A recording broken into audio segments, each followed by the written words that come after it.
Hello everyone. आज हम पढ़ने वाले हैं सब्स्टिट्यूशन मेथड के बारे में। सब्स्टिट्यूशन मेथड क्या होता है? जैसे कोई चेयर है, यहाँ पे कोई बैठा हुआ है, इसकी जगह आप जाके बैठ गए। इसका मतलब क्या हुआ? आपने उस बंदे को सब्स्टिट्यूट कर दिया। जैसे आप एग्जाम्पल के लिए ले लीजिए क्रिकेट ग्राउंड, यहाँ पे कोई प्लेयर खेल रहा है और ये इंजर्ड हो गया, इसकी जगह आप खेलने चले गए, आपने उस प्लेयर को सब्स्टिट्यूट कर दिया। तो सब्स्टिट्यूशन का मतलब समझ रहे हैं। इसी तरीके से linear equation in two variable में भी होता है। एक इक्वेशन के अंदर दो वेरिएबल होते हैं, एक इक्वेशन में से हम एक वेरिएबल निकालते हैं और दूसरे इक्वेशन में डाल देते हैं, मतलब सब्स्टिट्यूट कर देते हैं। इसलिए इस मेथड का नाम पड़ा सब्स्टिट्यूशन मेथड। सब्स्टिट्यूशन मेथड की जरूरत क्यों पड़ी, या आपने सोचा होगा। सब्स्टिट्यूशन मेथड की जरूरत हमें इसलिए पड़ी क्योंकि ग्राफिकल मेथड हमारा इनफ नहीं था। ग्राफिकल मेथड में 3 केस आप पढ़ चुके हो, इंटरसेक्टिंग लाइन, पैरेलल लाइन और कोइंसिडेंट लाइन। लेकिन कभी कभी जैसे फ्रैक्शन में पॉइंट हो 20/3, 80/7, इसे रिप्रेजेंट करना इनकन्वीनियंट होता है। इसी को अवॉइड करने के लिए हमने क्या किया, अलजेब्रिक मेथड निकाला। और अलजेब्रिक मेथड में हम पहला मेथड पढ़ रहे हैं सब्स्टिट्यूशन मेथड। जैसे √3, √2, इसे भी रिप्रेजेंट करना मुश्किल हो जाता है। इसी को अवॉइड करने के लिए हम ये पढ़ रहे हैं। तो अब सब्स्टिट्यूशन मेथड को समझने के लिए सबसे अच्छा तरीका है एग्जाम्पल लीजिए। एक एग्जाम्पल से आपको सारी चीजें क्लियर हो जाएगी। सबसे सिंपलेस्ट एग्जाम्पल लेते हैं, x + y = 5 and x - y = 10। हमने क्या करा, इक्वेशन 1 का यूज करा। एग्जाम में इसी पैटर्न में करना है, फुल नंबर मिलेंगे आपको, कोई दिक्कत की बात नहीं है। इक्वेशन 1 से आपने क्या करा, x की वैल्यू x को एक्सप्रेस करा y के टर्म्स में। क्या करा, इक्वेशन 1 लिया, x की वैल्यू क्या आ जाएगी 5 - y। अब क्या करा, इस x को आपने क्या करा, इक्वेशन 2 में यूज कर लिया, यूजिंग इट इन इक्वेशन 2। अब इक्वेशन 2 क्या था आपका, x - y = 10। अब आपने ये लीनियर इक्वेशन इन 2 वेरिएबल था। अब इक्वेशन थर्ड की वैल्यू आपने इक्वेशन 2 में पुट कर दी, मतलब x की जगह पुट कर दी। इस x की जगह आपने क्या पुट कर दिया, 5 - y। अब ये linear equation in 2 variable convert किस में हो गया, linear equation in 1 variable. Linear equation 1 variable आपको सॉल्व करना आता है, तो x की वैल्यू आपने डाल दी 5 - y = 10। तो क्या हो गया, 5 - 2y = 10। तो देखो कांस्टेंट को इस तरफ भेजा राइट हैंड साइड में, तो ये क्या हो गया 10 - 5, और लेफ्ट हैंड साइड में सिर्फ वेरिएबल को रहने दिया, तो -2y की वैल्यू क्या आ गई 5। तो y की वैल्यू 5/-2, माइनस ऊपर चला जाता है, आपको पता है। तो काटा तो आपने पॉइंट में क्या वैल्यू आ गई, y की वैल्यू आ गई -2.5। अब यहाँ पे इसी इक्वेशन थर्ड में पुट कर दीजिए, x की वैल्यू आ जाएगी। x की वैल्यू क्या है 5 - y, y की वैल्यू यहाँ पे डालिए, -2.5, माइनस माइनस क्या होता है प्लस, पॉजिटिव। तो 5 + 2.5 क्या हो गया 7.5। आंसर चेक करना है आपको।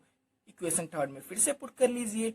इक्वेशन थर्ड में x = आपने क्या डाला, y की वैल्यू क्या आई है -2.5, तो माइनस माइनस प्लस हो गया 7.5, और x की वैल्यू देखिए सही आई है, इक्वेशन 1 में पुट कर लीजिए। x की वैल्यू आई है आपकी 7.5, y की वैल्यू है -2.5। 7.5 में से अगर घटाएंगे 2.5 तो सॉल्व करके क्या आंसर आएगा, 5 ही आएगा। देख लिया ना, LHS RHS के बराबर आ गया। इसका मतलब आपने सही अनुमान लगाया, इसका मतलब आपने इक्वेशन को सॉल्व कर लिया। आपको निकालना क्या होता है, x और y की वैल्यू, और मैंने ग्राफिकल मेथड में भी बताया था। और इसका रेशो कंपेयर कीजिए, क्या आ रहा है 1/1 अनइक्वल टू 1/-1, मतलब 1 की वैल्यू a1/a2 की वैल्यू अनइक्वल आ रही है। मतलब क्या, यूनिक सॉल्यूशन, एक x और एक y की वैल्यू आपको मिल गई। क्या मिल गया आपको, पेयर x की वैल्यू आई 7.5 और y की वैल्यू आ गई -2.5। और इसी को देखिए ग्राफिकल मेथड में अगर आप बनाते तो इसलिए बना लेते, लेकिन अगर पॉइंट में आता, फ्रैक्शन में आता, रूट में आता, इसकी वैल्यू को रिप्रेजेंट करना बहुत मुश्किल हो जाता है, ये आप जानते हैं। चलो अगला क्वेश्चन देखते हैं, इसमें आपके डाउट और क्लियर होंगे। अब आपका क्वेश्चन है 4x + 8y = 4, 8x + 16y = 8। Ratio देखिए 4/8 1/2, 8/16 1/2, इधर -4 -8, ये भी क्या हो गया 1/2, तीनों बराबर आ रहे हैं 1/2 1/2 और फिर 1/2। ये क्या हो गया constant line, infinite number of solution. अगर ये पेपर में क्वेश्चन आ जाए, सॉल्व कैसे करेंगे, मेथड सेम है, मैंने बता दिया। एक इक्वेशन से, इस इक्वेशन से इक्वेशन 1 या इक्वेशन 2 में से x की वैल्यू निकालिए और इक्वेशन 2 में डालिए, ये लीनियर इक्वेशन इन 2 वेरिएबल बन जाएगा। Linear equation in two variable किस में बन जाएगा, linear equation in one variable. और वन वेरिएबल को सॉल्व करके एक की वैल्यू निकाल लीजिए, फिर दूसरे में डाल के दूसरे की वैल्यू निकाल लीजिए। लेकिन यहाँ पे नहीं निकाल सकता क्योंकि इनफाइनाइट नंबर ऑफ सॉल्यूशन है, डिफरेंट एक्स के लिए डिफरेंट वाई की वैल्यू आती है। फिर भी आपको मैं करके दिखाता हूँ। फ्रॉम इक्वेशन 1 4x + 8y = आपका 4 था। 4x की वैल्यू क्या हो गई, 4 - 8y। x की वैल्यू क्या हो गई, 4 - 8y/4। अब इक्वेशन 3 की वैल्यू इक्वेशन 2 में यूज करिए, या बोलूँ x की वैल्यू डाल दीजिए इक्वेशन 2 में। अब देखो 8x की वैल्यू क्या है, 4 - 8y/4 प्लस 16y = 8। अब कटा 4 1 जा 4, 4 2 जा 8, 2 4 जा 8, 2 8 जा 16y माइनस का 16y प्लस 16y कट गया, 8 = 8 आ गया। LHS = RS। अब ये देखो वेरिएबल फ्री हो गया, इसमें कोई वेरिएबल ही नहीं बचा, मतलब x और y की वैल्यू निकल ही नहीं पाएगी, मतलब LHS की वैल्यू RHS के बराबर हो गई। तो देखो इनफाइनाइट नंबर ऑफ सॉल्यूशन जिसमें होते हैं तो इसमें क्या होगा, आपका वेरिएबल गायब हो जाएगा, सिर्फ कांस्टेंट बचेगा। पेपर में भी ऐसे करेंगे, इसका मतलब x और y पे हमारा इक्वेशन डिपेंड नहीं कर रहा, इसका मतलब डिफरेंट x के लिए डिफरेंट y की वैल्यू निकलेगी। दूसरे तरीके से कर के दिखाता हूँ, मैं हर बार x ले रहा हूँ, आप कंफ्यूज हो जाओगे। y की वैल्यू ले लेते हैं पहले, चलो y की वैल्यू से भी कर लेते हैं।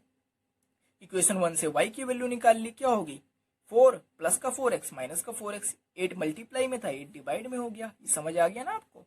4x + 8y = 4 था। अब देखो y की वैल्यू चाहिए x के टर्म में, तो 4 - 4x। अब y की वैल्यू क्या आ गई, 4 - 4x/8, तो यही y की वैल्यू डाल दी।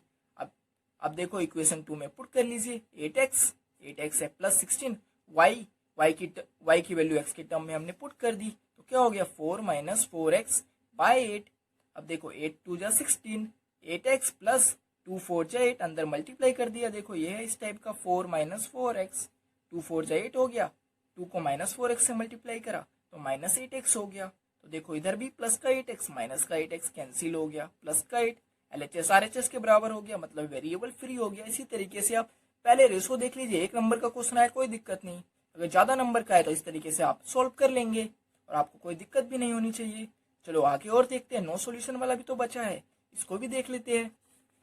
8y = 4 है, 4x + 16y = 16। यहाँ पे इसका रेशो कंपेयर कीजिए, 2/4 काट के क्या है 1/2, a1/a2, b1/b2 क्या हो गया 8/16, मतलब 1/2, a1/a2 b1/b2 के बराबर आ गया। हम सोचेंगे भाई मैनी सॉल्यूशन होगा, लेकिन c1/c2 देखो राइट हैंड साइड में लेफ्ट हैंड साइड में निकालिए, -4/-16 सॉल्व करा, 1/4 अनइक्वल टू आया c1/c2। इसका मतलब क्या, a1/a2 की वैल्यू b1/b2 के बराबर आई, लेकिन c1/c2 के बराबर नहीं आई। अब यूजिंग इक्वेशन 2 का यूज करिए। इक्वेशन 2 का आप जब यूज करेंगे तो देखो 4x की वैल्यू किसके बराबर, हर बार मैं इक्वेशन 1 से कर रहा था, अब देखो इक्वेशन 2 से मैं करके दिखा देता हूँ। तो 4x की वैल्यू क्या है, 16 - 16y। तो x की वैल्यू क्या है, 4 मल्टीप्लाई में है, तो मल्टीप्लाई वाला डिवाइड में चला जाता है, 16 - 16y/4 using it in equation 1। अब इक्वेशन 1 में आप यूज कर लीजिए 2, और देखो आप x की वैल्यू आपने निकाली थी y के टर्म में, यहाँ पे पुट कर दीजिए, 16 - 16y/4। 2 से 2 1 जा 2, 2 2 जा 4 कैंसिल हो गया। ठीक है, अब देखो यहाँ पे नीचे 2 है, यहाँ पे 1 है, अब डायरेक्टली तो जोड़ नहीं सकते, एलसीएम लेना पड़ेगा ना।